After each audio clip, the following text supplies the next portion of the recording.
Your Wi-Fi router is screaming at you. Right now.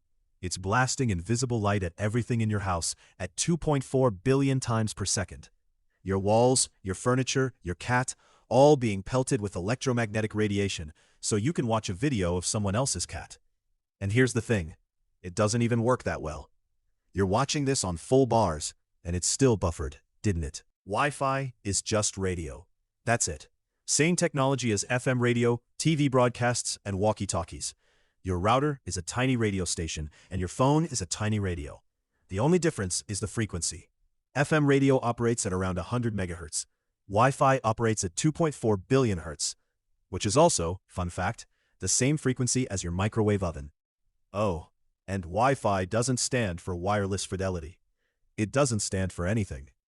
In 1999, the Wi-Fi Alliance hired a branding agency called Interbrand to come up with a catchy name for the deeply unsexy term IEEE 802.11b. Other options included Skybridge, Trapeze, and Dragonfly. They went with Wi-Fi because it sounded nice.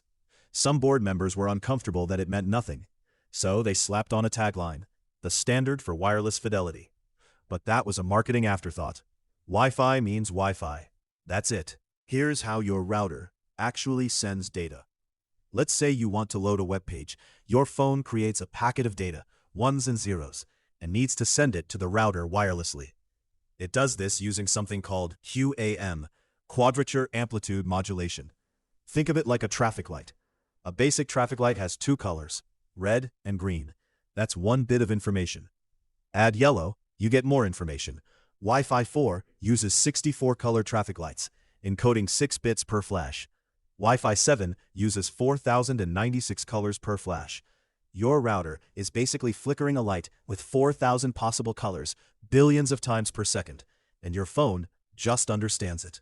But it gets weirder. Wi-Fi doesn't just use one signal. It uses a technique called OFDM, which splits the data across 52 separate mini-signals, all transmitting simultaneously.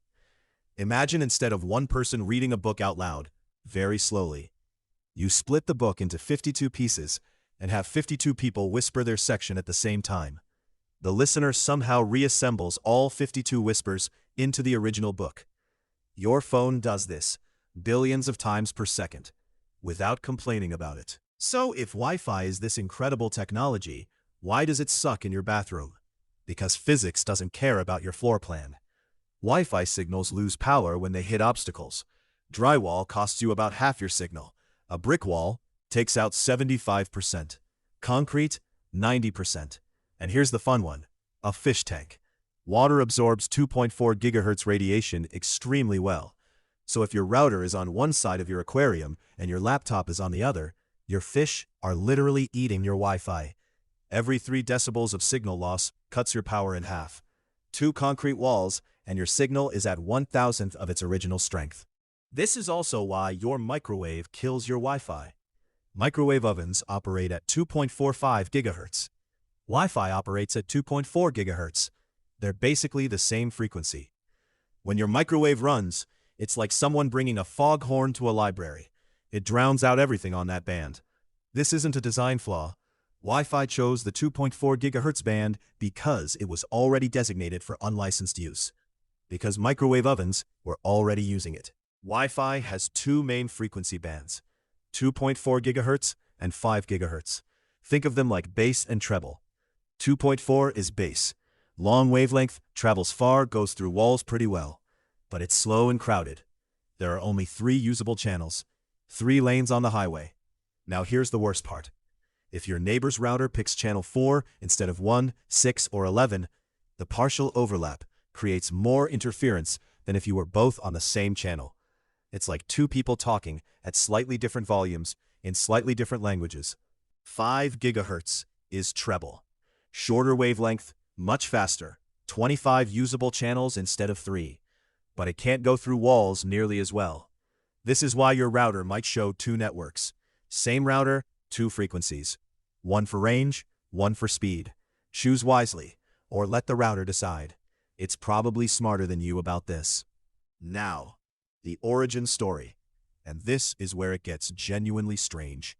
In 1942, a Hollywood actress named Hedy Lamarr, who was literally called the most beautiful woman in Europe, received a patent for a technology called frequency hopping. She'd been married to an Austrian arms dealer named Fritz Mandl, who did business with Nazis. Hedy sat through his dinner meetings, looking beautiful and saying nothing, while secretly absorbing everything about torpedo guidance systems. She escaped the marriage by disguising herself as her own maid, fled to Paris, and eventually ended up in Hollywood, where she met a composer named George Antheil at a dinner party, and together they invented a system to make radio-guided torpedoes unjammable by the Nazis, using synchronized player piano rolls, 88 frequencies, one for each piano key. The U.S. Navy's response was to tell her to go sell war bonds instead. The patent was classified as top secret and locked away. Her frequency hopping technology wasn't used until the 1962 Cuban Missile Crisis, 20 years later. Hedy wasn't recognized for the invention until she was in her 80s. When she finally received the Electronic Frontier Foundation Award in 1998, her response was, quote, "Well, it's about time." The other half of the Wi-Fi origin story involves a man in Australia looking for black holes. In the 1970s, Dr. John O'Sullivan at CSIRO, Australia's national science agency, was trying to detect faint radio signals from exploding mini black holes in deep space. He developed incredibly sophisticated math called fast Fourier transforms to unsmear these impossibly faint signals from all the noise. He never found the black holes. But in the 1990s, when Wi-Fi engineers were struggling with the multipath problem, signals bouncing off walls and interfering with themselves like echoes in a canyon, O'Sullivan realized his black hole math could fix it. His equations could separate the real signal from all its reflections. CSIRO was granted a U.S. patent in 1996. That patent became one of the most valuable in history. Apple, Microsoft, Intel, Dell, HP, and others all paid licensing fees. Total, over $430 million. All because a guy couldn't find his black holes and decided the math was too good to waste. Let's talk about Wi-Fi security, or more accurately, the lack of it. Wi-Fi works by broadcasting radio waves in all directions. It's like having a conversation by shouting in a crowded room. Anyone with ears can listen. On an open public Wi-Fi network, anyone within range can capture your traffic with a $30 USB adapter and free software. They can see which websites you visit. They can set up a fake network with the same name as the real one, an evil twin, and your phone will happily connect to it because it doesn't know the difference. The good news, most websites now use HTTPS, which encrypts the actual content of your browsing. So even on public Wi-Fi, an attacker can see that you visited a website, but not what you looked at on it. Unless they've set up an evil twin, in which case, honestly, just use mobile data. Your phone has a perfectly good cellular connection.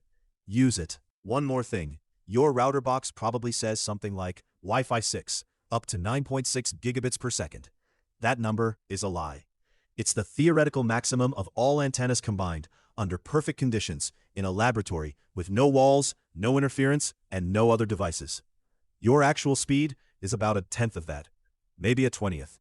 It's like a car manufacturer advertising top speed as 500 miles per hour, because technically, if you strapped 10 engines to it and drove off a cliff. Also, the average household now has 15 to 20 Wi-Fi devices. Your router is managing all of them, simultaneously, on 3 lanes of highway. So, in simple terms, Wi-Fi is your router screaming radio waves at your devices billions of times per second, encoding data by flickering through thousands of colors faster than anything you can see. It goes through walls, badly.